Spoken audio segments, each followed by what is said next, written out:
sometimes I'll get caught, like for myself when I'm training. Okay, well, you did mention it. I gotta get, the lifts have to go up. They have to go up, but you reach a certain point where it's not linear, right? Like so maybe we could let's dive in on that, because if we're talking about longevity, quality of life, doing this for a long period of time, this eagerness or this obsession with doing more every workout than the last workout, how realistic is that? And is it even necessary for growth long term? And I know there's a risk reward ratio with we're talking about bodybuilding. It's, at the end of the day, you are competing against yourself. It is a sport, right? So which can, if you're not careful, can lead to things that maybe we don't want, sensations we don't want at a joint, injuries, that type of thing, which we want to avoid. But I'm gonna let you take the mic, and maybe you can elaborate.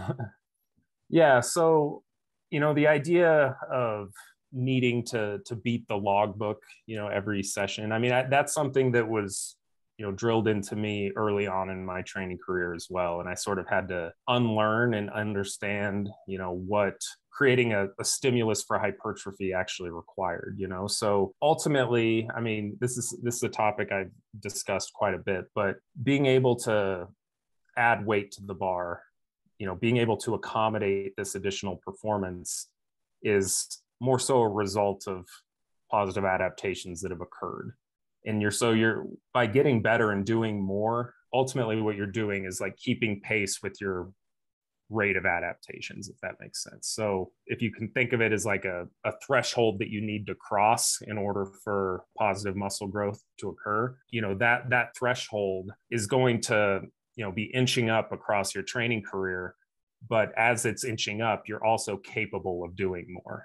So it's something that you're not necessarily chasing, but you're just kind of keeping pace with your capabilities. And as long as your capabilities are trending up, that, overload or, a overloading stimulus is occurring. So, I mean, whether or not you create like a positive stimulus in the training session isn't predicated by what you did in the last session. It's predicated by the degree of adaptations up to that point and where you're at in terms of like your training, trainability, like your capacity for performance. And so if we think of, like the topic of training volume, there's sort of being this inverted U curve, where there's sort of this optimal range in the middle, and then it can kind of drop off. Like you can still be making positive progress, but it's probably not optimal because you're doing too much where it's starting to affect your, capability to recover. And, it's taking some of these resources away from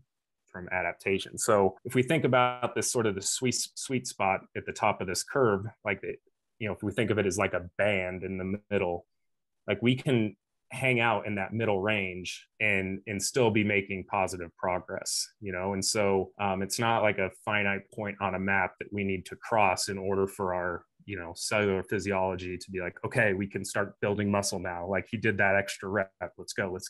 So it's not like that. It's just it's hanging out in this range where you're on the physiological level placing adequate tension on mechanical tension on the muscle fibers that we want to recruit, like these higher threshold ones. And as we continue to adapt and improve, the threshold for that recruitment kind of goes up.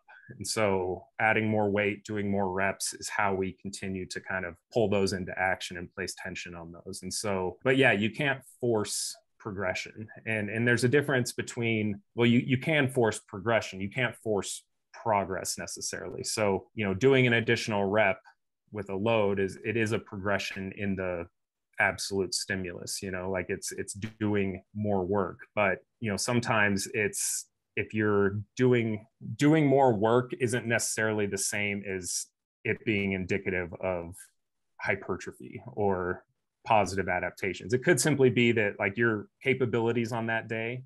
We talked about, before the call a little bit about RIR. It's like if you did 8 reps at a 2 RIR, and then the next week you're like, okay, I got to do 9 reps, but you did 9 reps and it was a 1 RIR.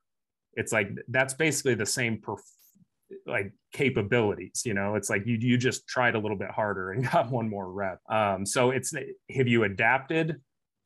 probably to some degree, but maybe not enough to be able to get, 9 reps at a 2 RIR. So it's one of those things where moving that needle on the stimulus is, it's more a byproduct, like the necessity to do that is more of a byproduct of adaptations up to that point and that increasing threshold that we need to cross in order that enter that realm where good things happen, and it's a wider range, I think, than people think. And I think the beat the logbook mentality, people can kind of, it's like they're used car salesmen to themselves. It's like they can kind of bullshit their way into thinking that they've made progress when that's not necessarily the case. And so it's convincing yourself that you've made this positive progress and you're getting stronger, when really maybe on that last rep you're trying twice as hard as you were the week before. You're contorting yourself in the machine and cheating the rep. When we think about what we're doing and what's occurring like at the cellular level, it doesn't make sense that would be